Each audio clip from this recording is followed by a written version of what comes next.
Indeed. Yes, All right, indeed. I'll go ahead and get started this morning. Welcome everyone to World Affairs Fridays. On behalf of the Peoria Area World Affairs Council, we're delighted that you're sharing your Friday morning with us for a while to learn about the world's events and how they affect us locally. This morning, we are delighted to have Dr. Kaveh Ehsani, who is from DePaul University. He is his current research is about the historical and contemporary impact of oil on society and politics, the historical sociology of warfare, the politics of poverty, land use and water, the urban process and spatial change in Middle East cities, and the political economy and geopolitics of post-revolution Iran. He has been a long-standing contributing editor to the journals, I'm going to kill this one, Gaftagu, Dialogue in Tehran, the Middle East Report, and Iranian Studies.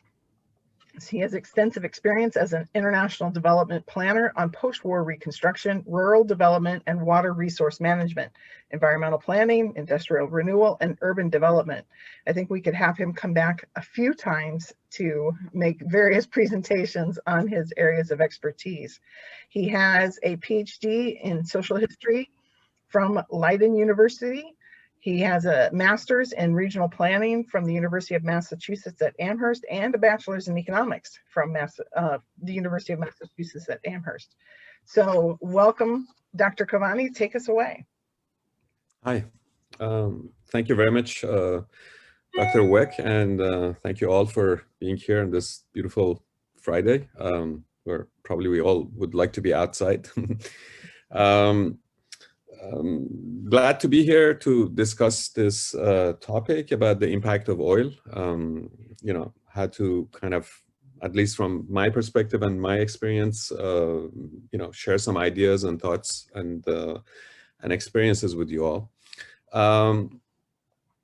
I've been working on this topic, on the impact of oil on development, on politics, on society, and more recently on environment, mainly in the Persian Gulf. But in recent years, I've started kind of gearing my teaching and also my writing and research more and more toward a wider topic, not just about oil, but about extraction and mining, and how all processes of resource extraction kind of impact, political institutions, social life, even culture, but also our relationship to the environment and and the world that we live in. So I have prepared some general remarks. It's not a, I had very little sense of what the audience is like, and so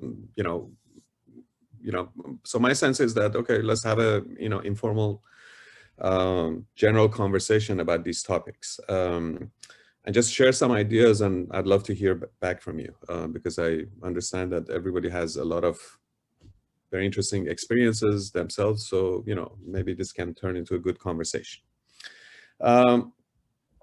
So, the awareness that, we live in a time of crisis is kind of pretty prevalent. I mean, it's very difficult to be in the middle of a global pandemic and not acknowledge this. And I think one of the things that kind of ties a number of profound crises that we're all facing on a planetary scale is that there's a sense that the system, the entire material, cultural, institutional arrangements of our now globalized world is in the midst of a crisis of legitimacy. I mean, this goes with politics. This goes with how we think about our political leaders, the political processes, with our modes of life, awareness, we've become aware that our way of life has had a unsustainable impact on the world that we live in. The evidence of rising inequality, material economic inequality, is undeniable. I mean, like, you know, it's been profound, and especially it's been exacerbated in the Western world, in the global North, since the 2008 financial crisis, and in all likelihood it will have the pandemic and the recession that's accompanying it will have equal recessionary and critical impact once the consequences of the public monies that have been poured in to sustain the economy have kind of subsided. So we do live in a time of crises. If you recall, 2019, right before the pandemic hit, was a period that witnessed a wave of global protests from Iraq to Iran to Lebanon to France, to the US, and we've been kind of seeing these grassroots explosions of discontent engulfing the world in many different societies. And the patterns are kind of interesting to follow, because often these protests can happen in particular sectors or in particular regions of the world, but this hasn't been the case. It's been actually the waves of protests before the pandemic shut them down. But then in the US we saw the rise of the Black Lives Matter and struggles for equal justice and ensuing reverberations. So what we're seeing is that these protests have become much more general and much more widespread. And I think the pandemic itself also has been revealing to us that there's a systemic crisis at play here. I mean, the awareness of the danger of pandemics has been at least 100 years old, with the 1917-18 Spanish flu that came after the First World War, which itself, I mean, there are plenty of historical studies of it, which are quite fascinating, because they show that it was the impact of globalization, the First World War, colonialism, the movement of military people, trade, global empires basically breaking down barriers to trade, vast movements of populations, impoverishment, inequality that really made huge chunks of population very vulnerable to diseases. And then, these were also populations that were moving to cities because of the profound social changes and that were taking place in the wake of the First World War. And we ended up with a global pandemic. And then since then, the awareness that pandemics can be a recurring event, which has something to do with environmental devastation, with impoverishment, where people's immune systems become much more vulnerable, with urbanization, with tourism, with trade, with industrialization of food, with the loss of wetlands and natural habitats whereby farmed animals and industrially produced meat kind of intermingle with wildlife, and viruses basically get transmitted. And then the proximity of these events with huge chunks of populations, and then the movement of those populations have been a cause for concern that this could lead to massive and global spread of pandemics, which is exactly what we have now, right? So the point I want to make is that for at least a century, we've been living in a globalized world, which has been globalized by certain processes, primarily industrialization, the spread of market economies, capitalism, processes of mass production and consumption, and trade and movements of population, and rising social inequalities. All of these have been kind of tied profoundly into petroleum.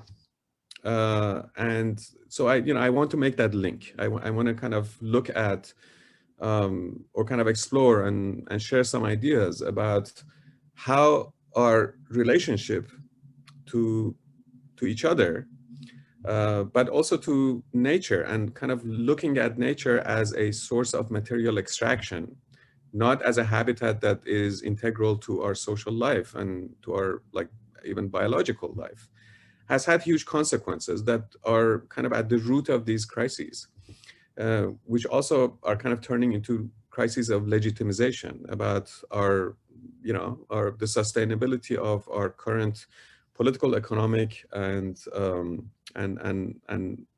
material way of life, and whether that is something that needs to be really kind of looked at and thought over and reconsidered, right?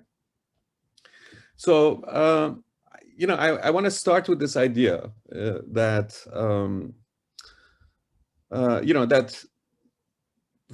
well, it's not an idea, it's a fact that fossil fuels, coal, petroleum, and natural gas have been at the core of industrial transformations since the late 18th century, but especially in an accelerated way in 19th and 20th and 21st centuries. This is kind of undeniable. I mean, one of my arguments is that we actually do live in an oil civilization. Like the core of our, material life, and also all institutions and the way that we live has been based on fossil fuels.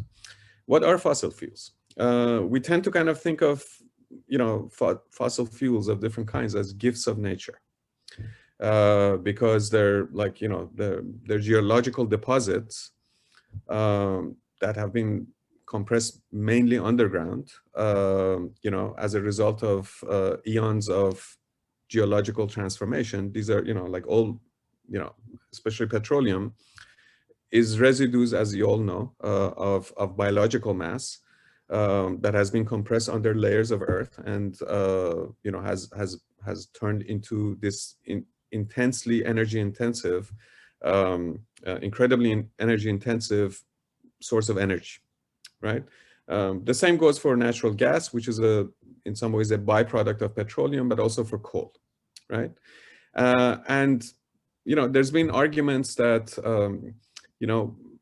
and I will get into this if there's time, that the petroleum itself and fossil fuels, are the source of, there are a lot of natural scientists that argue that we live in an age of Anthropocene, a geological age where human beings' interaction with nature, and especially burning of fossil fuels, has transformed the whole planet.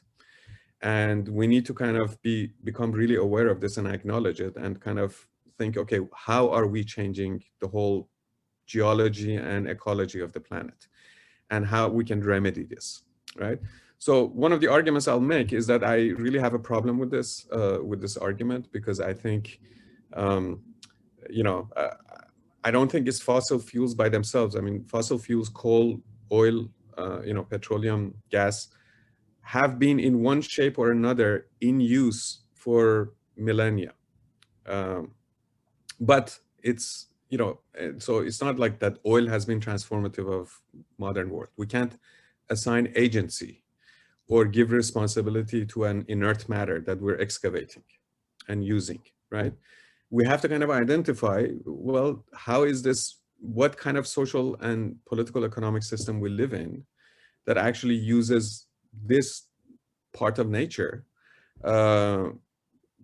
in transformative ways to, so we have to kind of really think in terms of our social relationships and social institutions and the system that we live in as being the cause, and not oil itself. So this will be one of the arguments that I will make.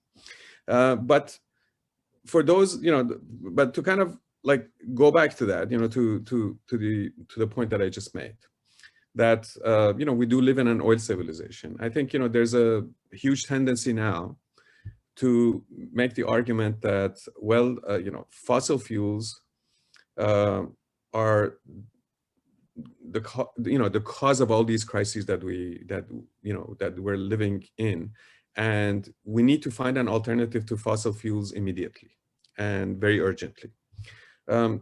There's good reason to kind of think like that, and I'm in partial argument because it's the evidence is undeniable. But I do want to also raise the point, which is very, as Angela mentioned, I mean, I'm also a historian.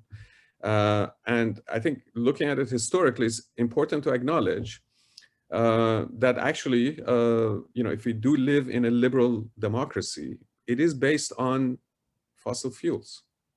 The existence of a, materially comfortable middle class is based on fossil fuels. The material relative security that we have from food shortages and and other kinds of historically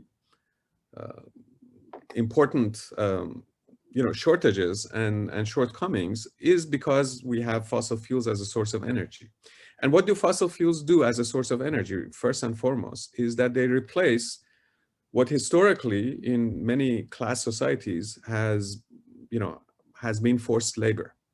Fossil fuels have replaced slave labor.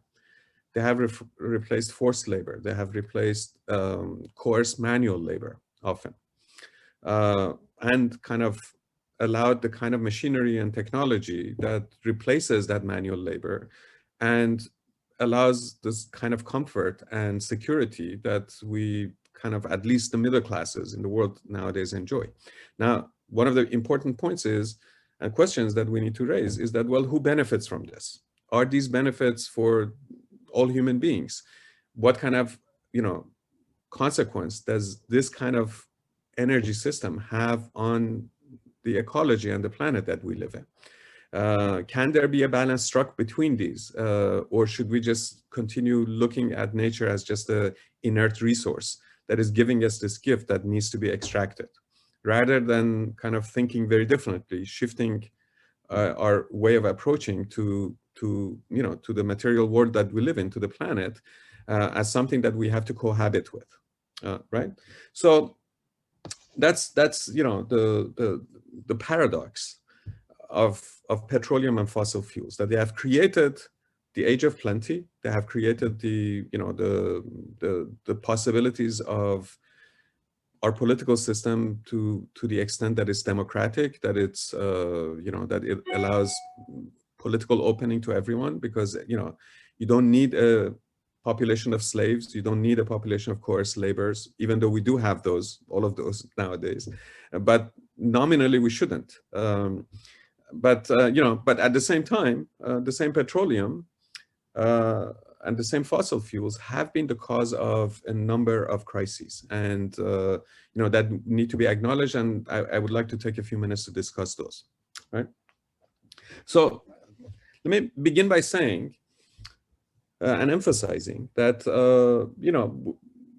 I mentioned this earlier. That one of the big problems is looking at fossil fuels as a gift of nature. In fact, there's no more political and social substance or commodity in the world than petroleum and fossil fuels. They're profoundly political. They're not a gift of nature, right? And where is the politics? Where's the politics of oil? From the place that oil is extracted to how it is transported through pipelines or tankers or what have you, how it is refined, turned into a host of different products, and then distributed. Every stage is profoundly political because it has to do with relations of power, right? And this has become ever more evident, right? Let me share my screen for a second, so maybe go over some of these facts. So this is from EIA, the Energy Information Administration of the United States. This is a graph that shows the historical uses of different sources of energy, we can see that petroleum has really kind of exponentially increased in use right at, after the turn of 20th century. First World War was a turning point with the kind of generalization of internal combustion engines and and increasing uses of petroleum. So this is coal, and here we see right about the First World War that we see the pattern of use of petroleum just kind of exponentially took off. Of course, we see a big significant dip here. The dip has to do with the 2008 financial crisis. I have other graphs, but I just had to do this quickly. So, this tells its own story, that natural sources of energy like, wood or hydro have remained fairly steady. Nuclear power has remained relatively steady for various reasons. It's very expensive. It's very risky. The after effects of it are quite consequential, with the nuclear waste and all that. There are all sorts of reasons, military strategic reasons why it hasn't really been a true alternative as a source of energy. So the fact is that we do live in a world that is profoundly dependent on fossil fuels. What are fossil fuels used for? Fossil fuels are used, I apologize, I'm sure, most of this audience probably knows this. The impression is that fossil fuels are first and foremost used for transportation, especially vehicle transportation or, shipping or, or airlines or, like aviation. That's true, but by no means. I mean, some of the most important uses of petroleum and its byproducts are in agriculture, food production, right? Pesticides, fertilizers, but also agricultural machinery, all rely on petroleum or petroleum byproducts. All the clothing that we wear, I mean, petrochemicals, which produce polymers and nylons and all that, are the basis of most of the clothing, most of the appliances, the household items that we use and the whole world increasingly relies on for its use. Petroleum is also used in all sorts of other, in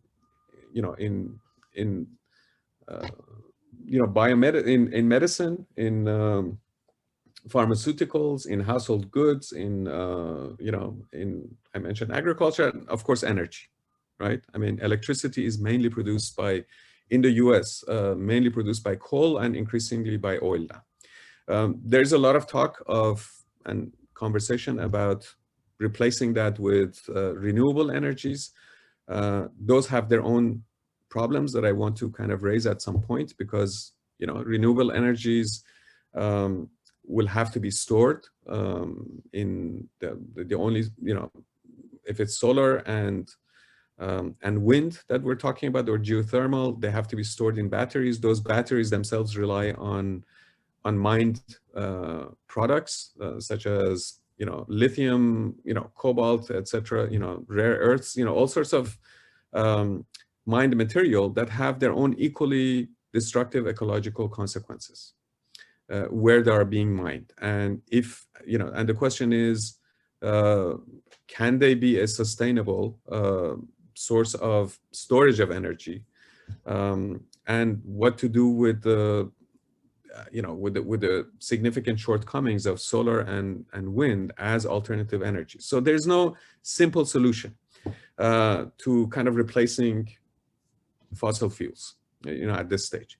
The second point that is equally important is to acknowledge that the world has become so profoundly dependent on fossil fuels that merely discussing discussing its replacement based on environmental considerations, which are quite real, because fossil fuels are the main cause of climate crisis, will mean unmeasurable suffering for the very vast majority of the world's populations, which rely on it and which are kind of like at the mercy of even the littlest bit of of fossil fuels that they get as sources of energy or transportation or agriculture and so on and so forth, right? So I think the idea that fossil fuels can be replaced overnight by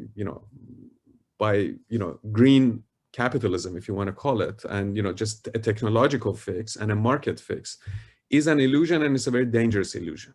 We need to kind of look much deeper and kind of like consider, well, how should patterns of consumption and production and distribution be significantly looked at and rethought, rather than just thinking that, oh, we can just go on living exactly as we are, just let's find a way of, an alternative green source of energy. It can't be done.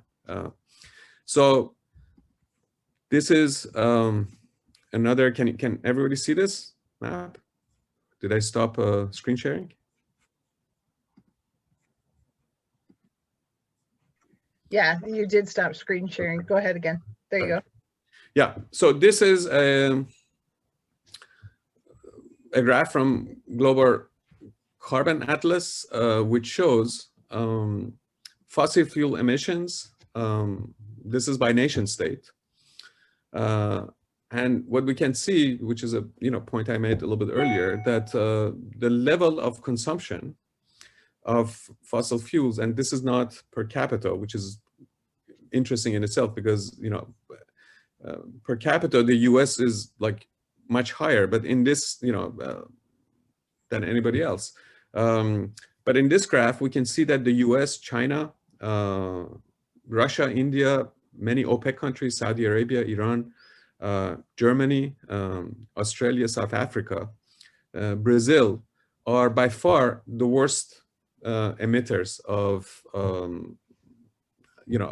greenhouse gases related to burning of fossil fuels, right?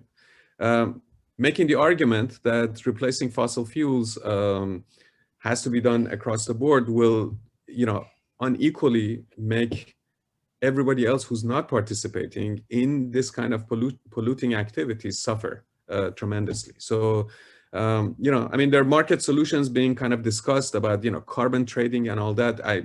We don't have a lot of time to go into that.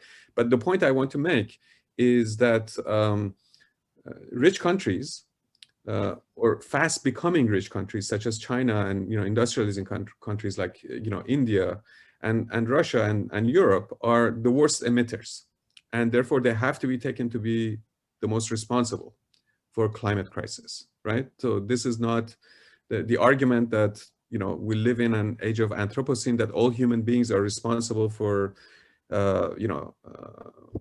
climate crisis is just unfair and factually incorrect.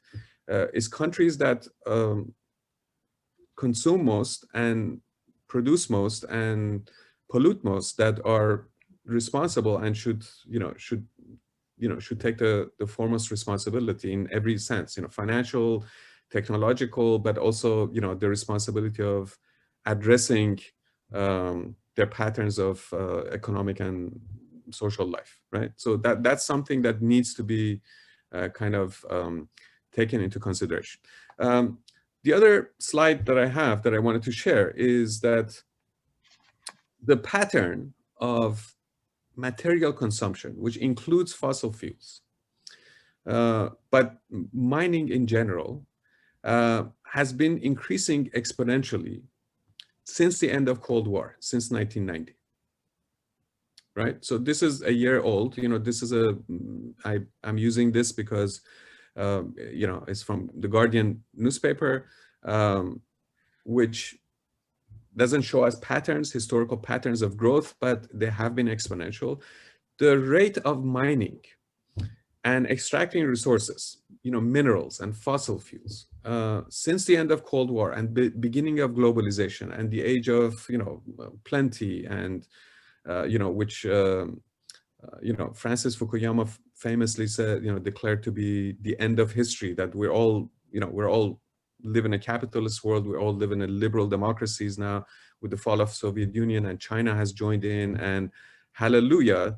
This is the age where, you know, the promises of material life have been kind of based on unlimited extraction of natural resources and treating the planet as basically a free gift of nature that needs to be extracted and kind of turned into highways, tall buildings, consumer goods, and tourism and unlimited consumption, right? The overlap is just kind of astounding.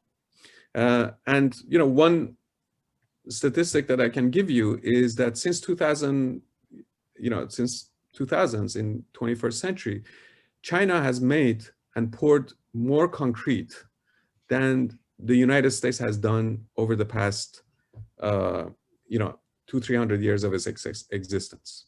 You know, the one global South country, China, that has been like at the forefront of maintaining the global system, because, you know, in 2008, China basically bailed out the global economy by just kind of like pouring in investments and, you know, building infrastructure and hyper urbanizing and expanding.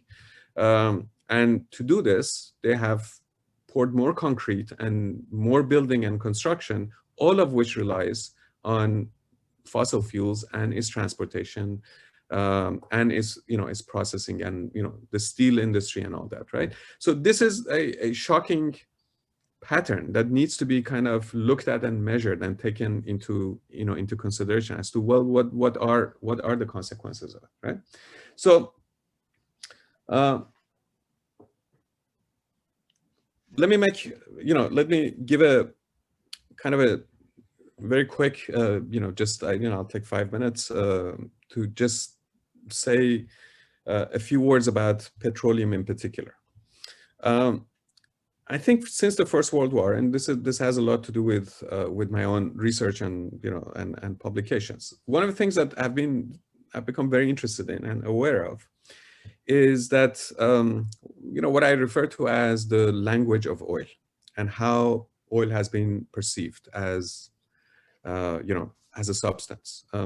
Obviously, as I mentioned, it's the most valuable and the most traded commodity in the world. It's the most important, right? If you look at the first half of 20th century, when petroleum became the strategic commodity, you know, especially with the First World War, on a global scale, you know, this was the age of plenty.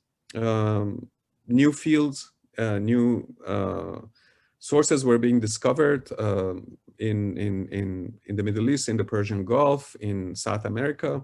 Petroleum had been widely available, the main producers having been Russia, you know, in the Caspian region, in Baku, which is today the Republic of Azerbaijan, and the US, obviously. I mean, you know, in particular Canada, Texas, and at that time, you know, late 19th century, was Pennsylvania and Northeast US that were, you know, the main, you know, sources. But the First World War was a turning point, because suddenly, because of the scale of military conflict, new kind of technologies and uses came into being that didn't exist on that scale.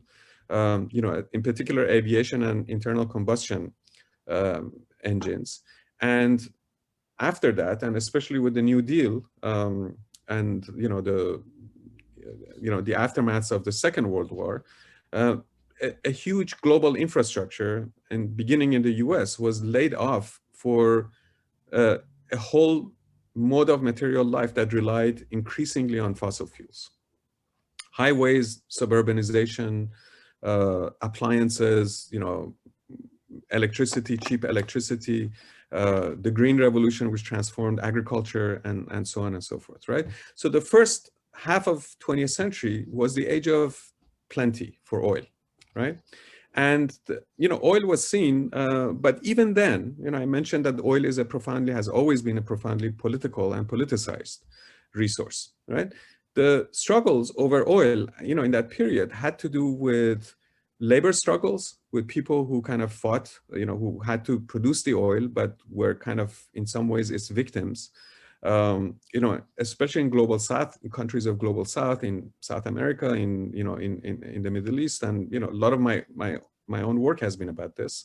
But it was also about, you know, colonized countries where production was taking place, or, you know, what we used to refer to as third world countries, or what we refer to as countries in the global South, where these resources were located, who kind of began to think of oil as a, you know, as a national resource and that had to kind of serve them as the basis of their independence and autonomy, right?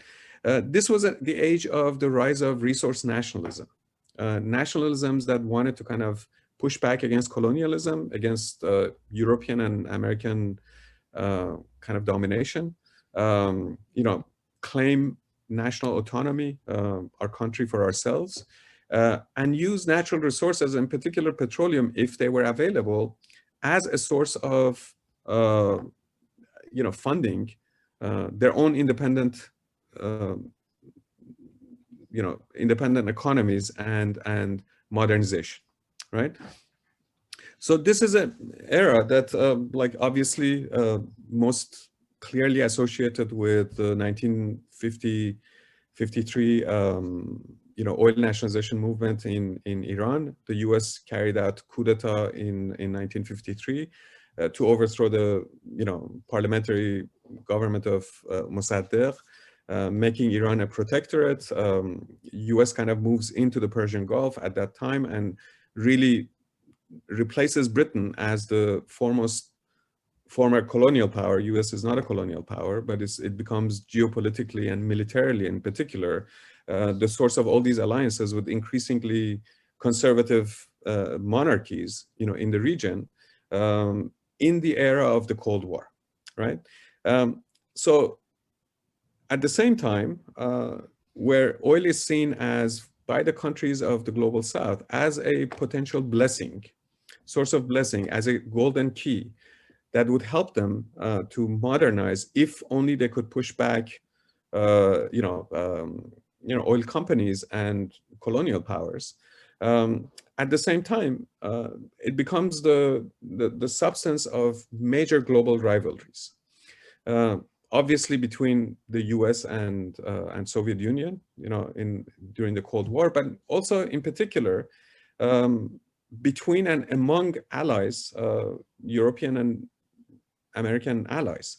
So France's brutal insistence on fighting the civil war in Algeria and not letting it go as a colony was first and foremost because of anxiety over losing control over the Algerian oil and becoming dependent on the US, which France at that time did not consider, you know, as a entirely reliable ally, which is quite interesting, you know, in itself. And I think this was also the case with Italy.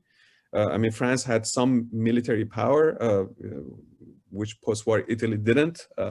You know, ironically, we can go into that, you know, about the, you know, these struggles, you know, in the 50s and 60s, but the anxieties of especially European powers over controlling oil resources led to this, you know, to the short-lived war with Egypt over nationalization of Suez Canal, and their continued attempts to kind of maintain a military foothold, in particular in the Middle East and in the Persian Gulf. The U.S. also, at the same time, in the aftermath of the Cuban Revolution, begins to kind of think of South America as its own backyard, that it needs to kind of really protect it militarily, in large part because of the, you know, of the oil resources and other resources that Latin America kind of presented for mainly multinationals, right? So this was a period of politicization of oil across the globe, which had huge consequences because it led to countries that were producers of petroleum being, by and large, because of these political, you know, geopolitical arrangements, be ruled by military strongmen or unaccountable and unelected conservative monarchies who had a fragile rule and relied on their alliance with the US to maintain themselves in power, not against the Soviet Union, but mainly against their own populations. So oil played a big role in kind of smothering democratic grassroots movements, during this mid-19th century all the way to the 70s. In the 70s, you have another kind of a cycle of politicization of oil with the rise of OPEC, nationalization of oil by many Arab countries, many oil producers in Latin America, in Africa, in the Middle East and Persian Gulf. There is this promise that, okay, now it's not the multinational oil corporations that own the oil anymore. It's national, national oil companies owned by the government and the public sector in these countries that own it. So we can kind of deliver on this promise of modernization. However, the golden promise of oil as being a blessing kind of changes by the mid-1970s to 80s to a realization or framing of oil as a curse. Oil and resources like that, resources like oil and mining, begin to be viewed as a curse because they lead to corruption, because the question becomes, well, if it's not multinational oil companies that control the resources and benefit first and foremost, but it's these national oil companies, but they're not actually benefiting the general population. And there's a detectable rise in corruption. There's a detectable rise in inflation, in unpredictability of an economy that begins to increasingly rely on financial revenues from oil. There's this sense that, well, this is actually, to put it in a Venezuelan politician's famous words, that says that oil, who said that oil is not a blessing, is the devil's excrement. It's kind of, it's like he compares it to shit, and it's an evil shit because it's ruined our society and our politics. So this is a very important shift that takes place in looking at oil as a problem. And the last phase, and I'll stop there, is kind of the more recent era, where it has become quite evident that the issue of oil is not, the problems of oil and its revenues are not just about governments who's controlling it, political elites, economic institutions, oil companies, multinational oil companies, but they have huge impact on local populations, on local environments, often on indigenous or poor or marginalized populations where pipelines pass, where oil extractive facilities, and reserves are located, or where refining facilities will be located, right? So all the social costs and environmental costs of oil has become quite clear that fall on the shoulders of the weakest and the most vulnerable in society and on the most vulnerable ecologies, because the only purpose is to kind of get that fuel and the byproducts to end results that kind of benefit financially from it, and basically deal everything else as sacrifice zones, as zones that can be ignored and overlooked. So if you look, for example, one of the biggest issues that we have, current issues we have in the Midwest is the struggle over Pipeline 6 and 5B and 6 in Lake Michigan, the Straits of Mackinac, that the governor in Michigan has basically suspended, and there's a pipeline company, and Canadian pipeline company that insists that it will keep delivering oil through it and use it. And this is a pipeline that comes straight to Chicago, where most of our fuel and energy in Chicago is coming from. It's coming straight from Alberta, where you have unconventional tar sands productions. And I encourage you to kind of Google and look at the ecological impact of tar sands and unconventional oils. It's just kind of like devastating.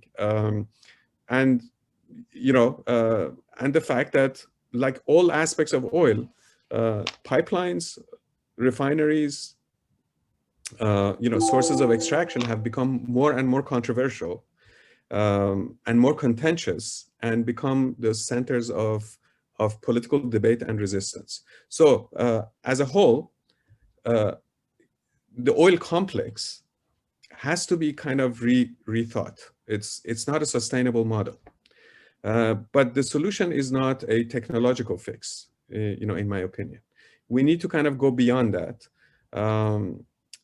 We need to kind of really look at a model of production and consumption that relies solely on market and corporate profit making, and kind of leaves planning, rational long-term kind of considerations of sustainability entirely to the private sector. This is not a model that is sustainable, and oil is at the very core of this crisis and these crises that I mentioned. Sorry, I went on longer than I expected, but I think we've got a couple of questions already. I'm going to look here at the, sorry, now I've screwed it up. The first question in the chat, let me just get to that one really quickly. Do you think that the forerunners of World War I included natural resource extraction? Do you think that was a cause of the World War I? A contributing cause, if you will? Well, I mean, this requires a longer answer. But yes, for short answer, I mean, this was in the wake of First World War. Germany kind of converted its navy to fossil fuels, and very quickly afterwards, so did Britain, and this was like a turning point. And Persian Gulf oil had just been discovered, and Churchill, who was the Lord of Admiralty, played a huge role in kind of buying pushing the British government to buy the shares of APAC, Anglo-Persian Oil Company, and make it effectively a government company. So oil was one of the key factors in these considerations, like the awareness that oil resources in Mesopotamia, which is today Iraq, Saudi Arabia, Iran, were just absolutely vital. And Germany was in alliance with, the Ottomans. And this could be a major bone of contention, was part of it, but certainly not the only cause. Okay, well, certainly it was a major contributing factor to World War II.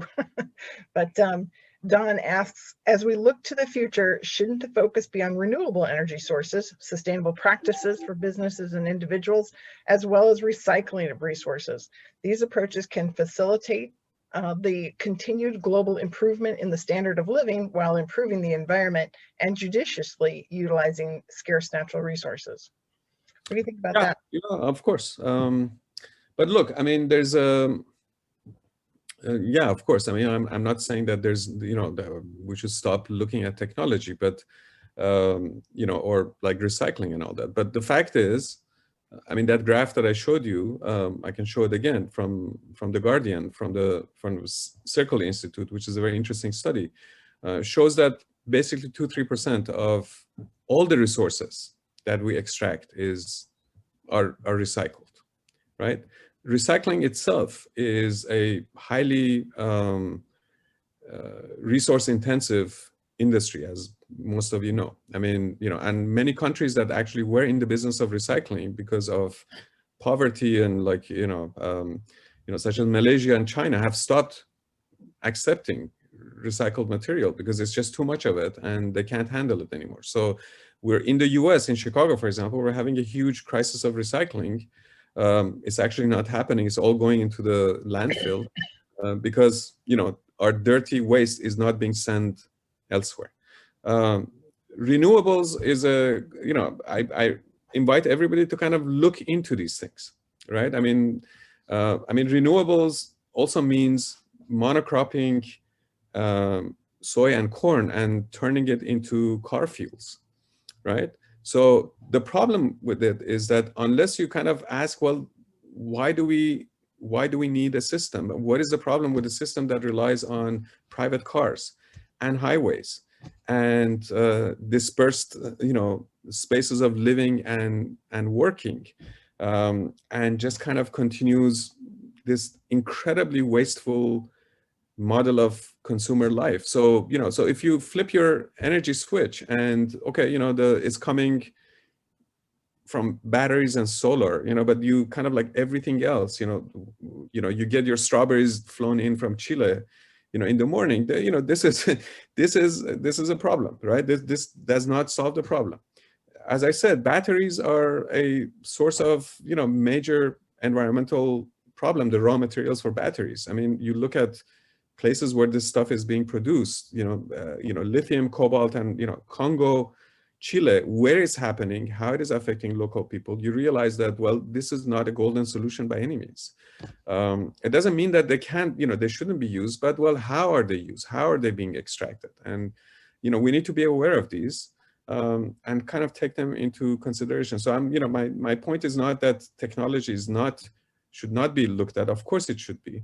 But we cannot have the same kind of like wasteful model of consumer capitalism that goes on unthinking and unregulated, and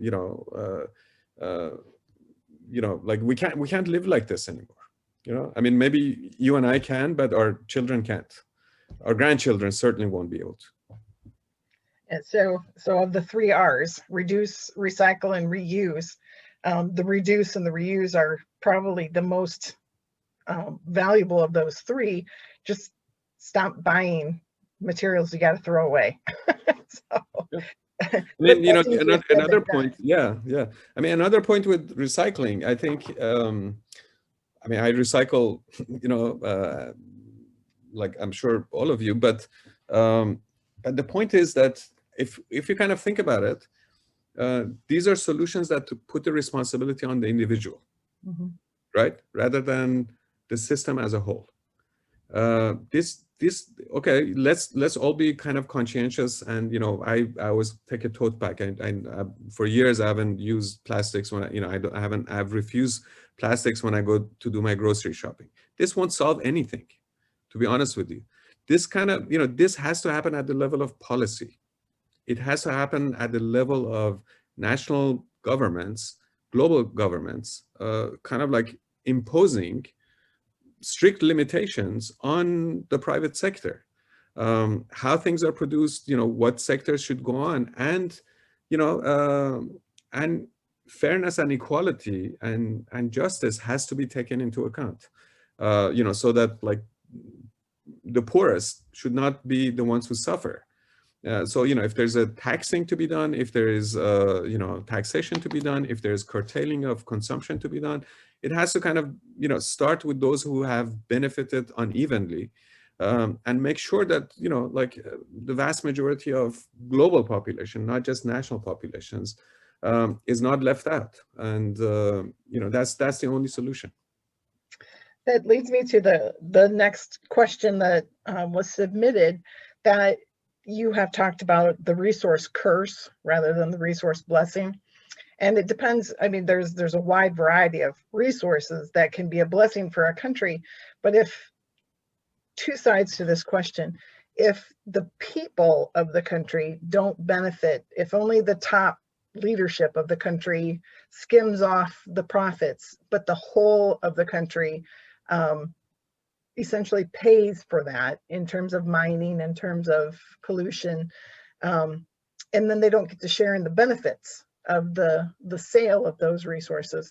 So it's a curse from that side, that it can create civil unrest within those countries. But then there's the resource curse on the global scale, that they're paying as a country the expense, but not benefiting the same way that a developed country in the global north would have. So I guess that's a long way of asking, do you think that a potential conflict could be fought over resources, again, like natural fuel resources? There's a whole other question about water, but do you think that we would fight like a World War I or a World War II over access to those fuel resources? Well, I mean, I hear kind of 3 questions. there. So let me kind of maybe address two of them. So the first one, I mean, it's obvious that, if you look at, my work is on, a lot of my work is on Middle East and, on Iran and countries in the Persian Gulf, oil producers and all that, right? And there's a stereotype about the region that, these are profoundly corrupt societies and countries, and you just basically have these rich monarchs and sheikhs who they don't do anything, like nobody does anything. You poke a hole in the ground and out comes petroleum and dollar bills, and these end up to become gold Rolls Royces and palaces and yachts and all that, right? And then if there's discontent among the population, they just get bought off or they get put down. So there's no politics in these societies, right? I mean, and oil is the cause of this corruption. So I have two problems with this, because I think, well, like all kind of ideological framings, there's a significant amount of partial truth to this, but it's ahistorical, right? I mean, the problem, for example, that Saudi Arabia has a profoundly corrupt ruling elite is not because of oil, is because of the history of its politics, right? Because every time, I mean, like there's a reason, there's a history to when that royal family became a royal family, named a country after itself, became a geopolitically vital interest in that player in the on a global stage, with relentless military and geopolitical support by the United States. I mean, the problem is you cannot look at oil producers in isolation from oil consumers, right? The role of U.S. in all of this historically, and multinational corporations and geopolitics cannot be ignored. We have to weave these together. We have to say that, all right, what kind of politics has taken root in Saudi Arabia that leads to oil being used in this particular way, rather than saying that, oh, oil is the cause of this, and the solution is to actually privatize that oil. Hey, bring in multinational corporations and privatize it so it doesn't go into the government and that corrupt elite, but goes to the private sector, and the private sector is fine and dandy because they're competitors. They like it trickles down. I mean, this is the problem we've had. I mean, like we know that a lot of the climate crisis has to do with the malfeasance of multinational oil corporations, which basically smothered the data about the consequences of fossil fuels on global warming and pollution, right?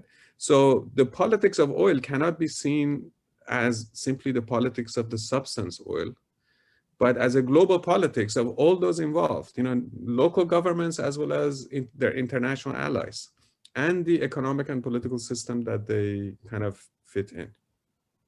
Okay. Marge asks about switching our diets. What kind of a benefit could, let me find the chat again. What would the effect of all Americans eating non-animal meals and buying only one outfit per year? What would be the effect of using nuclear as our main source of energy, as a follow-up question? Well, I mean, there's a reason why, I mean, nuclear energy has been put on suspension. I mean, if you go back to 2011, the Fukushima, these models of energy that we have, they work on appearing to be invisible.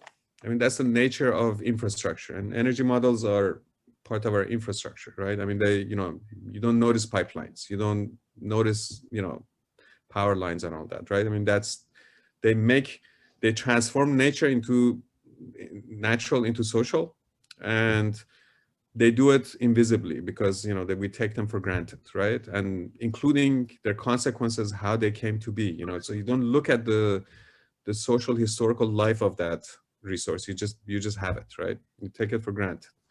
But it's interesting that you have like one oil well among hundreds in the Gulf of Mexico, the Deepwater Horizon, going, breaking down, that you realize the calamitous scale of the consequences of this energy model. I mean, like when BP's oil, the well, kind of broke down in the Gulf of Mexico. I mean, like it injected and released more poisonous fossil fuels in the ocean and the air for generations to come. How do you calculate that? So I mean, like if you go with market calculations and say, all right, this is the cost of this oil, this is the benefit that we'll get from it by monetizing whatever comes out of it. We sell it, that's the price we put on it. Well, how do you put a price on what happened afterwards? Which is actually has been unmeasurable, because like nobody knows how much actually was released into the ocean, where it was released, how much was released into the atmosphere, how did it affect anyone, and none of those consequences have been monetized. So the whole market, like the whole rationality of the market, that we can kind of calculate these, and by giving them a number that can be measurable in, like in dollar terms, it's just like that doesn't exist. It's just an illusion, and it's a very dangerous illusion. The same goes with nuclear, right? I mean, one tsunami hits Japan, and the whole, northeast coast, like a country that relies entirely on, nuclear, just kind of has to shut it all down. And now they're talking about releasing all that water back into the ocean, right? The aftermath of nuclear waste is, like we know, it goes for, for millennia, actually, that waste. Well, how do you calculate that? I mean, you can say that, all right, this is how much electricity is going to be produced. This is how much it costs. This is how much per kilowatt. How is the waste being calculated? I mean, if the whole rationality is cost-benefit analysis, well, where is the cost analysis in this? It's not about the reactor. It's not about paying the storage. It's about paying the long-term consequences that just are not calculated, because it's, there's no market value. I mean, nobody's buying that as a commodity, so therefore it's not being calculated. There's no demand for the nuclear waste. So these are the profound problems with the whole models of energy and extraction that we have, that they need to be addressed. And my problem is that often this is being done by economists who are perfectly happy to kind of live in this really limited world of rational choice making that can be monetized in the market. They don't take into account actual lives of people who are displaced by a pipeline. It's not enough to say that, all right, we pay you money for this land, move elsewhere. The ecological consequences are completely ignored and overlooked. There's some economists that are trying to kind of quantify this, like Joseph Stiglitz, but by no means is that sufficient either, I think. Okay. Well, you've given us a great deal to think about today. The ethical dilemmas, to put it mildly, of burning fossil fuels, using fossil fuels, extracting them, is much larger and more vital than I think we were prepared for in an hour. So we'll have you come back again and talk about this again in the future. On behalf of the Peoria Area World Affairs Council, Dr. Ehsani, thank you so much for giving us your time and your talents this morning. For everyone here, don't forget that we have a program on Thursday on Afghanistan. So Ambassador Ron Newman, a friend of our council, will be back. He recently published an article in the Atlantic, and so I will send that out to everybody in preparation, but he will talk about the United States plan to depart from Afghanistan. So again, Dr. Ehsani, thank you so much. Thank you. Everyone have a wonderful weekend.